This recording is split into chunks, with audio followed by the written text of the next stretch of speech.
Tonight, delays, cancellations, and chaos. The government shutdown grounding flights nationwide. We are going to proactively make decisions to keep the airspace safe. What it means for your next trip. Plus, a humanitarian nightmare in Sudan. Famine, executions, and attacks so brutal, the blood is visible from space. The civil war now getting global attention. Plus, a dangerous trend in conservative politics. Anti-Semitism growing on the right. This is a poison, and I believe we are facing an existential crisis in our party and in our country. Why some Republicans are saying enough is enough. All this and more tonight on Faith Nation.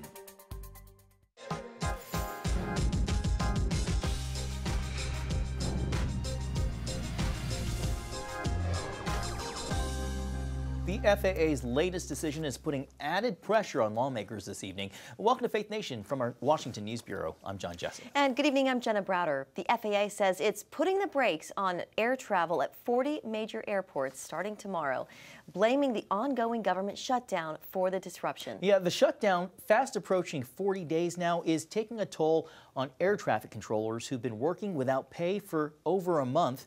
The announcement couldn't come at a worse time as airlines and travelers gear up for the busy holiday season. Capitol Hill correspondent Michelle London joins us now with the latest. London?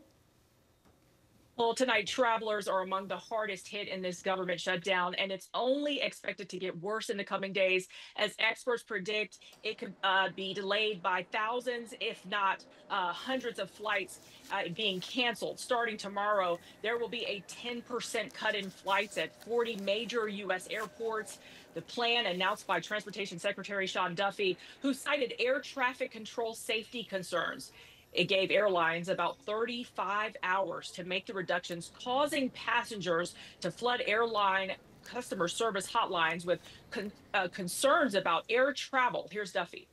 What we're finding is that our air traffic controllers, because of the financial pressures at home, are taking side jobs. They need to put food on the table, gas in the car, pay their bills. By the way, I do not want them to take side jobs. I want them to show up for work. We have asked them to show up for work, but I'm not naive to understand that they're trying to figure out how they meet their daily obligations. And so because of that, we have seen staffing pressures throughout our airspace.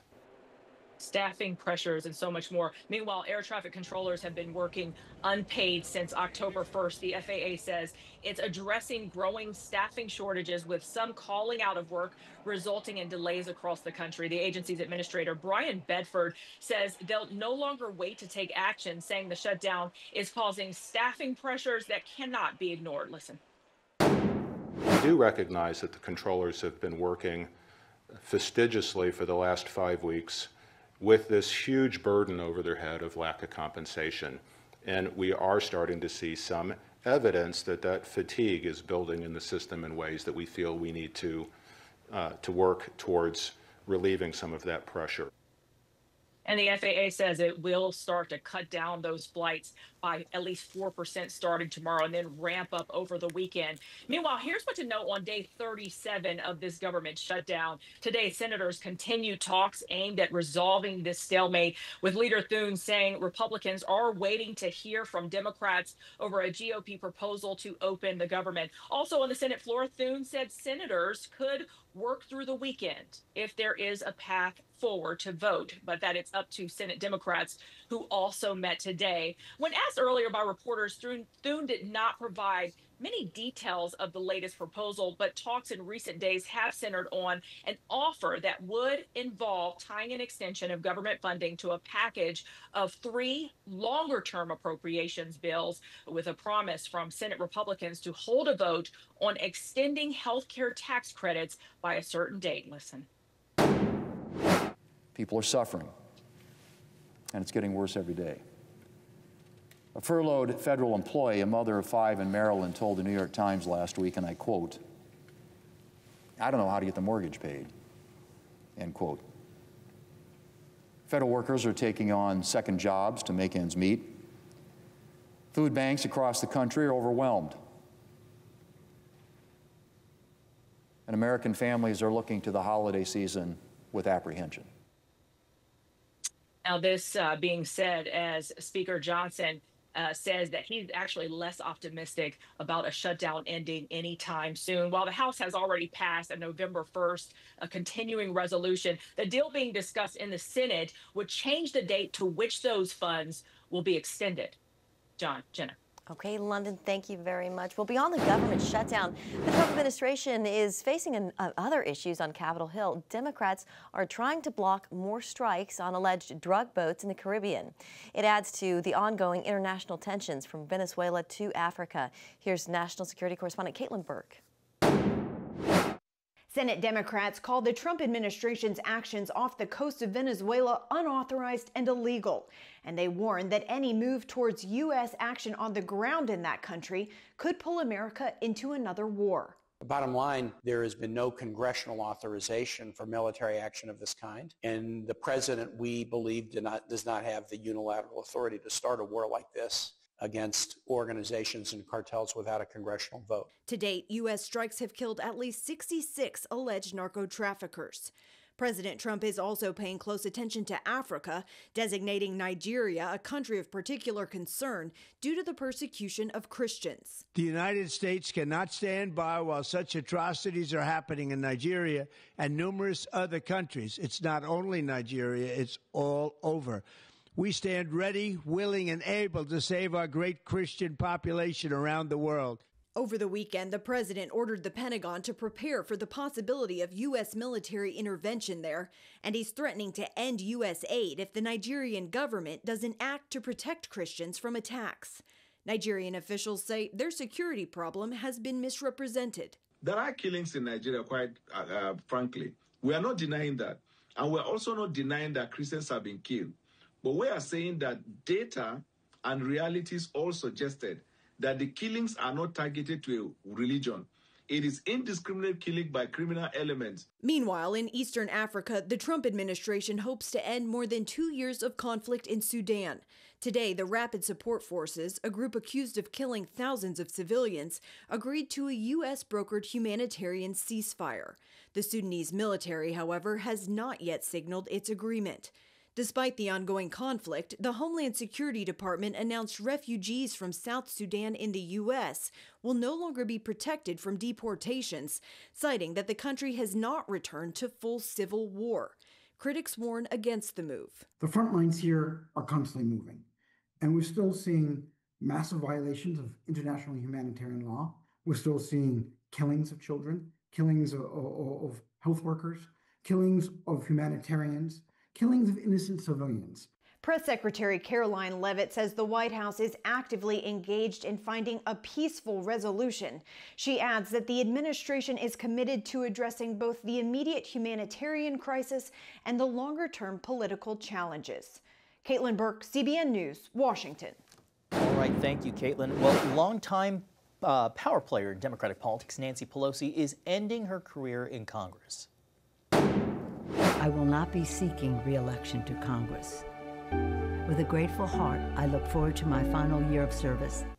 Pelosi making her announcement today after nearly 40 years representing San Francisco. She rose in the ranks as a Democratic Party volunteer to becoming the first woman Speaker of the House, helping to pass the Affordable Care Act, known as Obamacare, and to repeal the military's Don't Ask, Don't Tell policy. Pelosi, often used as a foil and fundraiser for Republicans, is the latest politician stepping aside for younger leaders. Well, we now turn to Kentucky and the site of a deadly plane crash that killed at least 12 people. Tonight, the search for answers continues as officials warn the death toll is expected to climb. Federal investigators say the left engine of UPS Flight 2976 burst into flames moments after takeoff, then broke mid-air, sending the plane plunging to the ground. What this scene is violent. We do not expect to find anyone else alive in the area. What you're seeing there is what's left, a debris field stretching nearly half a mile long. NTSB investigators are now combing through the wreckage, focusing on the engines, flight control systems, and the plane's maintenance history. The plane's black boxes have been recovered and could hold critical clues needed to explain what went wrong in the final moments. Coming up, countless murdered and hundreds of thousands forced to flee their homes.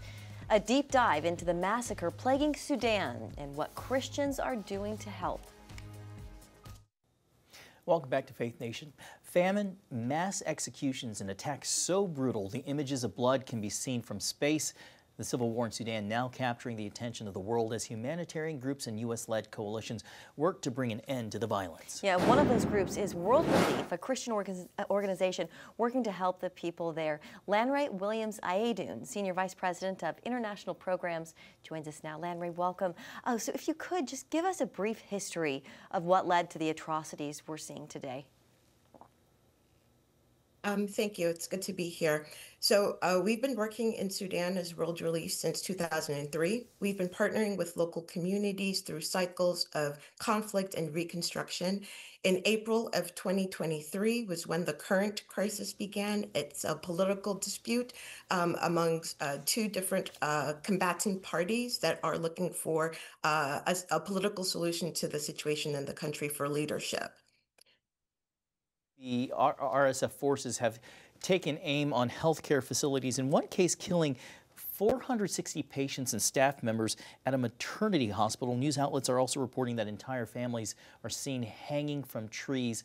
Lanray, why has what's happening in Sudan not been getting more attention? Let me start by saying that we are devastated by the reports that are coming out of Sudan. It is heartbreaking to see the effects on women and children and families across the country. I think one of the things is just a general lack of media attention for the situation that's happening in Sudan. Unfortunately, it is not until things get to this kind of devastating scale and impact that we start to see international media picking it up. But we have had local media, local activists, local communities that have been talking about the scale and the impact, the real devastation that has been happening on the ground and in the region for a long time. I think there's more that we need to do as media that is outside of the region to continue to highlight the needs that are happening, the scale of the devastation that's happening in Sudan. Yeah, if you could just talk about some of those needs, what are you seeing there? Yeah, we've seen that over 12 million people have been forced to flee their homes, looking for safety either inside of Sudan or crossing borders into neighboring countries. There are over 30 million people that are expected to need humanitarian assistance. And this is in the areas of healthcare, water, shelter, food in particular, and nutrition, as well as services that respond to the trauma that people have experienced, and particularly the violence that has happened for women and children. So today, the Department of Homeland Security announced that it is terminating South Sudan's designation for temporary protected status. World Relief put out a statement in response saying, though this decision affects a relatively small number, it signals a breakdown in a promise that was made. Does that decision make you any less confident when it comes to the United States also announcing today that there's been a peace agreement brokered between the Rapid Support Forces and the Sudanese military? We definitely support all diplomatic efforts to bring a ceasefire to the situation in Sudan and to allow full humanitarian access for humanitarian actors to be able to meet the needs that are happening in Sudan. The issue with temporary protected status for those that are in the U.S. is a disappointing change, particularly because most people are not able to safely return to a lot of places in South Sudan that they've been able to have refuge in the U.S. And we hope and pray that that decision might be reversed and that people would be able to be safe inside of the U.S. The other thing that we need to remember is that the U.S. has also had a refugee ceiling that is at the historic lowest that we've had. And so we urge the administration to increase the ceiling so that more people who are in conflict areas and seeking refuge would be able to come into the U.S. I think that we can hold these two things in tension. We welcome the diplomatic aims to bring ceasefire and peace in Sudan, and we also want to lament and encourage a change for refugees that are admitted into the U.S. Yeah. In the time we have left, tell us what World Relief is doing to help and how Christians can be praying for those in Sudan. World Relief has been working in Sudan since 2003. As I mentioned, we've worked alongside communities to support healthcare and clean water, protection for women and children. We want to continue to do that work. We ask that Americans and Christians around the world would educate themselves about the situation in Sudan, that they would be praying for a ceasefire, for a lasting peace to come to the region. We also ask that people would continue to support the U.S. efforts to bring a diplomatic solution to the conflict that's happening, and also advocate for additional funding. As I mentioned, over 30 million people who need humanitarian assistance. The funding that's available right now is a fraction of what is needed. And so giving to response efforts would be wonderful as well. All right, Lanray Williams-Ayudan, Senior Vice President of International Programs at World Relief. Thank you so much. Infighting and anti-Semitism, the GOP's ideological battle over support of Israel. Next.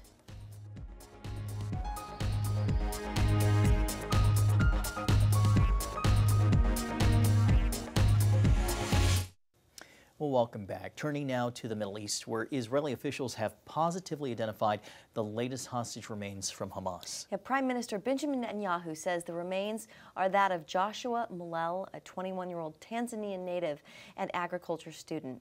Malel was in Israel for an internship and had only been there for a couple of weeks when the October 7th attack happened. So far, Hamas has returned 22 of the 28 hostages' remains to Israel. The return of both the living and deceased hostages are a key component of the peace agreement between the two sides. Well, here at home, anti-Semitism has been a problem on the far left. Now the Republican Party is dealing with a growing problem of its own from the far right. Recently, the issue exploded in the national spotlight when Tucker Carlson hosted a well-known anti-Semite on his podcast. CBN's chief political analyst David Brody has the story.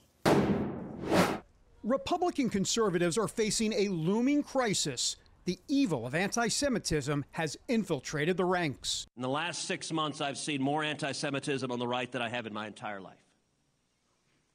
This is a poison, and I believe we are facing an existential crisis in our party and in our country. This time, it's not limited to podcaster Candace Owens spouting Jewish conspiracy theories. This past week, center stage belonged to this guy, Nick Fuentes, who has suggested perfidious Jews should be executed. If you are against organized Jewry, you're on my team. His social media videos are seen by millions, especially young men who champion the America First mantra. Recently, popular influencer Tucker Carlson gave Fuentes a huge platform on his show. Nick Fuentes, thank you for doing this. Instead of challenging Fuentes on past statements of denying the severity of the Holocaust and praising the evil Joseph Stalin, Carlson gave him a pass with virtually no pushback. Josh Hammer, who wrote the book Israel and Civilization, says Carlson is playing with fire because we live in an era when public institutions are losing trust, so we don't know exactly who and what to believe. I think the American people have lost the ability in many ways to distinguish right from wrong, fact from fiction. And putting on my historian's cap, David, thinking back over the past few thousand years of Western civilizational history, there are historically been one people who most disproportionately are harmed when a society loses the ability to distinguish right from wrong, fact from fiction. That, unfortunately, is the Jewish people. Hammer and other conservatives have watched with dismay as Carlson spends an inordinate amount of time focusing on Jews. It is an actual deep, profound obsession, and a very unhealthy obsession at that. His guests range from Holocaust deniers to those accusing Israel of committing genocide in Gaza, and even suggesting Israel's spy agency is somehow involved with Jeffrey Epstein. Carlson also insulted millions of evangelicals during the Fuentes interview by calling Christian Zionist support for Israel a brain virus. I dislike them more than anybody, because what? Because it's Christian heresy, and I'm offended by that as a Christian. Although he since apologized, the damage from the program remains. Liz Harrington is a former spokeswoman for President Trump. When I listen to that Nick Fuentes interview, I hear two people that really don't seem very familiar with the Bible. Israel will always be attacked. It will always be a dividing line because it's central to God's plan for salvation for everyone. And you know who can't stand that? The devil. That chaos played out further in conservative circles when the Heritage Foundation's president, Kevin Roberts, defended Carlson's interview with Fuentes. The venomous coalition attacking him are sowing division. Their attempt to cancel him will fail. Roberts later attempted to apologize, although it still left angry staffers and turmoil inside the conservative think tank. In the end, this creeping anti-Semitism on the far right could be a nightmare for the GOP. And if it's not dealt with quickly, Hammer predicts disaster. That would be the death knell for the Republican Party as a politically salient political vehicle in America. The moment really does call for the leading men of the moment, folks like President Trump, folks like Vice President J.D. Vance, whoever else wants to rise to the challenge, who has the gravitas, the credibility to do so, to do the right thing. Until then, the forecast will be for tough sledding and slippery roads ahead for a Republican president and Congress trying to hold on to power. David Brody, CBN News, Washington. Thank you, David. Well, still ahead, a day at the park gone wrong, and the firefighters who saved the day. That's next on Faith Nation.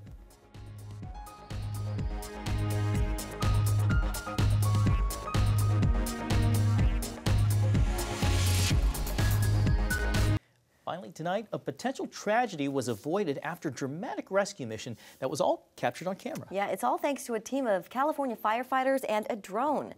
A playful day at Fort Funston Park in San Francisco turned terrifying after a dog fell 40 feet off a cliff. The pup was playing with another dog in the coastal park lined with steep bluffs. Unfamiliar with the terrain, the dog slipped over the edge off the cliff and fell 40 feet onto a rocky ledge. The owner called for help, and a nearby drone operator heard the emergency call go out, quickly capturing aerial footage of the animal's location. Firefighters arrived on the scene and used the location to identify where the dog was, harnessing and pulling it up to safety. The dog was quickly reunited with its owner, who was very thankful for the quick response and heroic teamwork. You know, I saw this video the other day, and if I'm not mistaken, it was a woman firefighter who brought the dog up. Wow. Yeah. That's a huge bluff. Yeah, I'm glad the dog's okay. Good save. Thanks for watching.